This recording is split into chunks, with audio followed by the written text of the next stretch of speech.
Hey everybody! Just a quick reminder, these stories aren't always public perfect conversation. I do use a lot of strong language in here, and I talk about some things that aren't always necessarily pleasant to hear. But I hope you still enjoy it. Also, please don't forget to check me out on everywhere you can find music and other podcasts. Mostly, follow me on Patreon. For just $1 a month, you can get ad-free content, 24 hours early access to episodes, and for $3 a month, you get the options of having community chats with me and some of the other fans. For $5 a month, you get voting powers on any changes I want to run through the fans. You also get priority requests and suggestions, live Q&As, community chats, one-on-one chats with me personally, either through messages or through calls, and maybe we can even set up a time to be a guest on the show. And of course, that's in addition to everything from the lower tiers. I'm planning on doing more with the community as it grows. With that being said, let's get into the episode.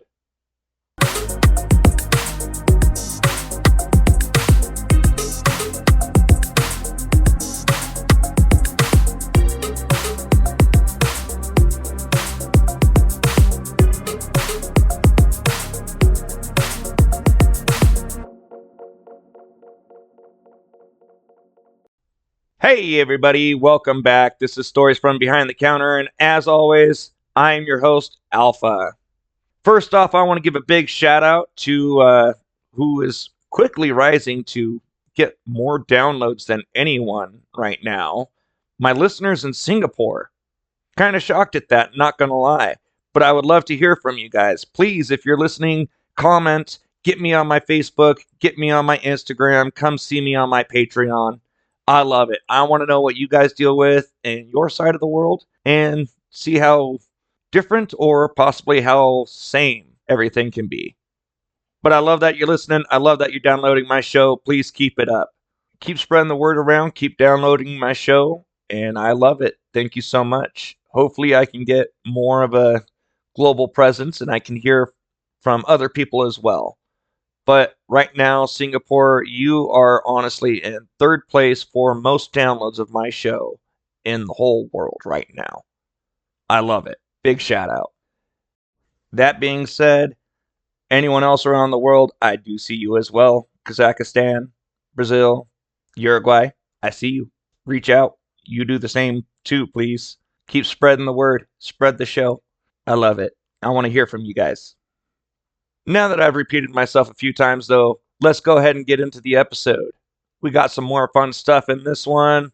We got some old people with no filters again, and, well, just your basic, everyday craziness when dealing with the public. So this first story is actually another one from me, from when I was walking through the concrete area when I worked at a hardware store. So I'm walking through the concrete aisle when a customer tries to lift a 100-pound bag of sand on his own. These bags are literally like 90 to 97 pounds, something like that. So it's just about a 100-pound bag. They're very heavy, even if you deal with them daily. This guy looked to be in about his 50s or 60s, and he had a younger guy who was maybe in his 20s or 30s. The younger man and I both tried to offer to help, but the older man just grabbed the bag and struggled to get the bag on the cart. After a few seconds of struggling, he finally did it, got it on the cart, and pretty much yelled out, "Jesus Christ, I think I almost blew out my prostate from my asshole." The younger man and I tried not to laugh too horribly much, and we told him, "We did both offer to help you. Please, next time just let us help you." Well, the guy said he was alright, and I left. A few minutes later, I walked back past the same men in the same area, and the younger man was putting the bag of sand back. Not sure why they decided to put it back, but of course, as I'm walking past, the old man says to the younger man, "See, give it about another 30 years or so, and you'll be blowing your prostate out your asshole too. Enjoy it while it lasts, sonny." Not sure what his obsession was with his prostate being blown out of his asshole that day, but all I have to say on this matter is, for the love of God, I don't care if you're a strapping young 20-year-old weightlifter or if you're in your 50s, 60s, big burly guy, little old lady. I don't care. If you need help, just ask for some help and accept the help if it's offered. Why sit there, put yourself through all of that pain, and then just spew vulgarities like that? That's in the middle of a store that has kids, other stuff like that. Like, come on. Why put yourself through that pain anyway? Just ask for help. Or if someone offers it, accept it. No one's going to think any less of you. Some people just need to get over themselves, I guess. All right, this next story is another one from me. So, one morning, I'm opening up the front end. Upper management is in the vault counting the deposit, and they've already unlocked the doors, but they haven't turned the power on yet. You know, classic automatic doors. You can unlock them, but until the power is on, they don't do anything, but you can pry them open if they're unlocked. We only have 3 minutes until we open. At that point, me or one of the other associates go over, turn the lights on, everyone rushes in like a bunch of cattle. Happens pretty much every job. So I'm sitting there looking at my watch, watching for the 3 minutes, trying to fill up the self check machines with some money, and someone comes up and just pries the doors open. He walks past me and says good morning, but I was kind of focused on my work and didn't really let it click in my head. I figured at first it was one of the overnighters that was leaving and walking past me. Luckily enough, my store manager was walking in just at the same time and stopped him and asked him, "Hey, can you please wait outside till 6? It's just 3 more minutes." So the guy goes outside and he's waiting, watching his phone. And the second his phone said 6 a.m., he pried these damn doors open again. On our clocks, we still had 1 minute. I just said screw it, made the opening announcement, and opened the other doors. Obviously, he had stuff to do and no time to wait. People, I don't know why anyone would do that. Have some patience, have some respect. If you go over to somebody's house and you knock on the door, do you just walk into your friend's house without an answer just because you think you, you know, you know best? You just do that? No, no, the fuck you don't. Why would you do that for a business? All y'all self entitled bullshit is going to get someone in trouble. More than likely, it's going to be you. All right, here's another story from one that I had to deal with.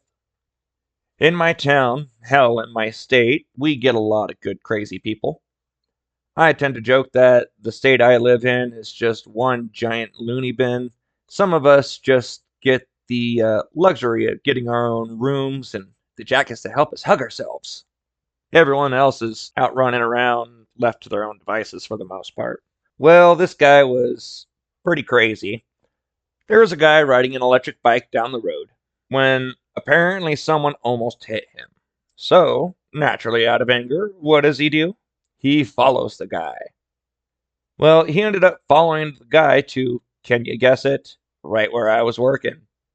He's following the guy all through the parking lot, all the way up to the front door, screaming and hollering, calling this guy a Nazi and all sorts of other names, screaming how he almost killed him. Yeah, just lots of incoherent screaming and babbling and name calling. A couple of people, associates and customers alike, were just trying to get the guy to calm down and just leave. Well, that just made things worse, sadly. The guy started yelling at everyone around, saying that we were all defending a murderous Nazi and all sorts of crazy stuff, something about fascism, we're all a bunch of communists. Yeah, I don't think he understands those are all technically different things, but whatever. That's beside the point. One guy that was walking out just said something along the lines of, "Dude, just leave. Please, you're scaring my kids."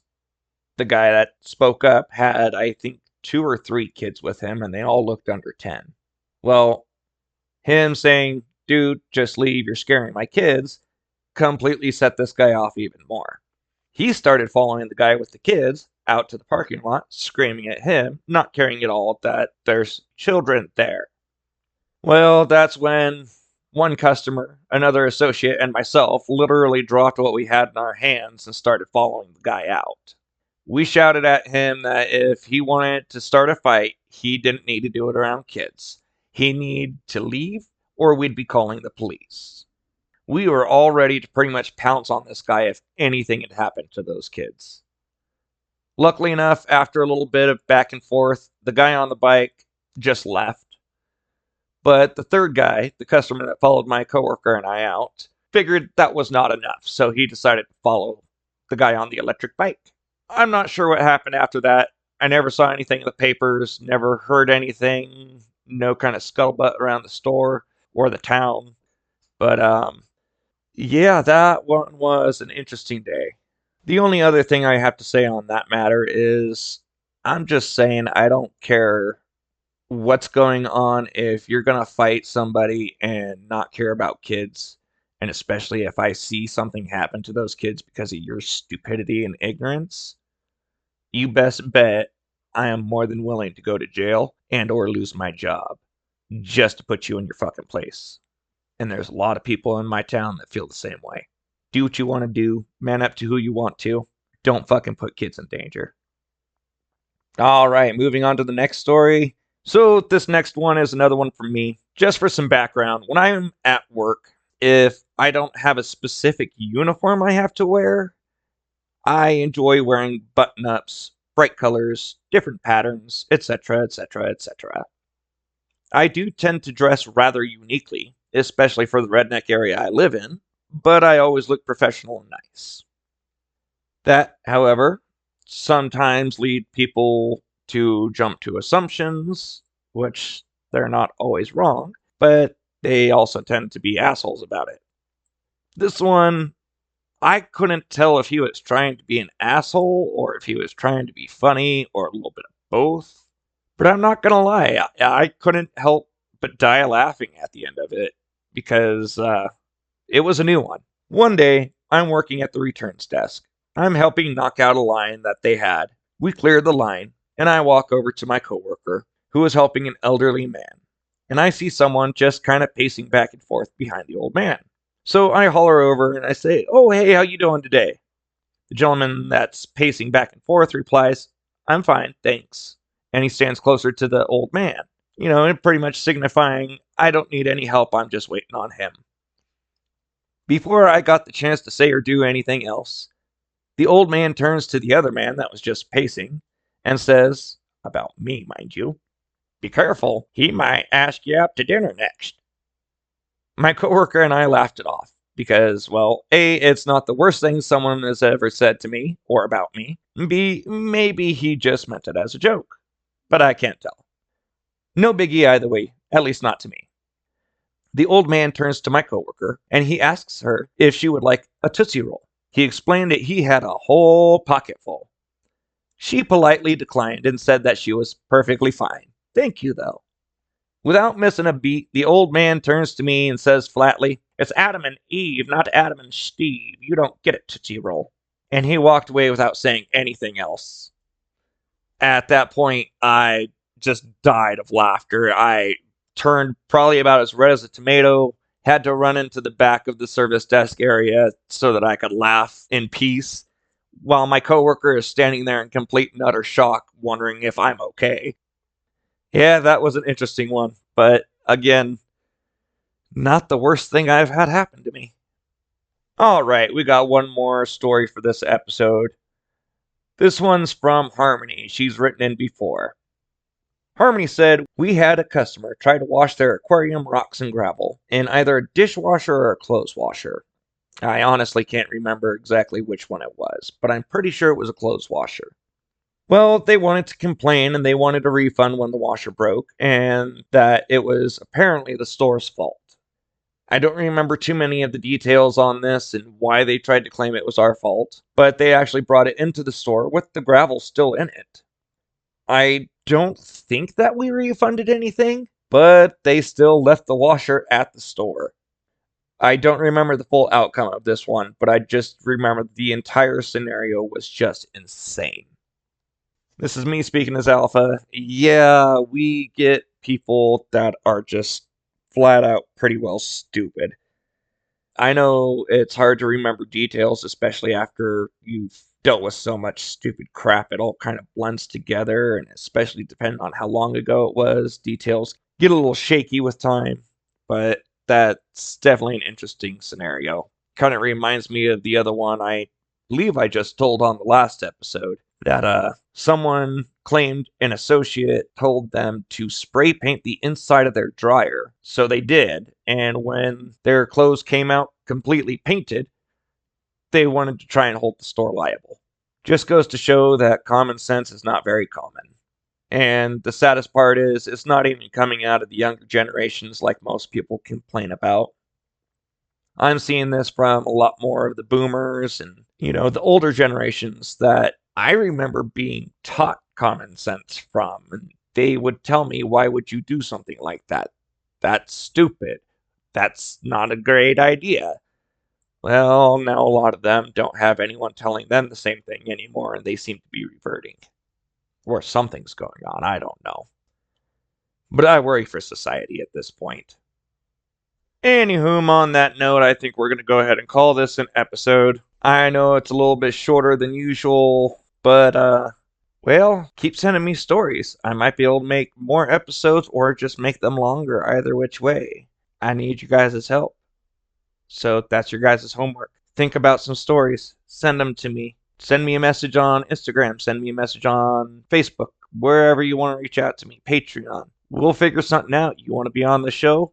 We'll figure out a time, maybe do a Zoom call or something and record all the audio. If you want to be on here and you're local with me or you have the money to travel, we'll figure something out. But I need some stories. We can make this a lot more fun. We can keep this going. I just need your guys' help and support. I know I beat this like a dead horse, but I want this to be able to grow. And I really do want to be able to interact with you guys a lot more. But that requires you to reach out and interact with me. All right? Thanks again for listening, guys. As always, I appreciate everyone who's been listening, and especially those who've been sending me their stories. Again, whatever I call you on the show is all you will ever be known as. And of course, I want to give a big shout out to Denise Esparza from Nisi Art on Instagram. She's the one who's responsible for the thumbnails that you guys see when I upload my episodes. Check her out on Instagram if you want to see what else she can do. I want to give a shout out to Nivation as well for the intro and the outro music that's provided for the show. You can find Nivation on Spotify and on Facebook. Nivation, Denise, you guys are awesome, and I appreciate both of you for helping me keep this going. With all that being said, this is Alpha signing off. Stay fabulous, everyone.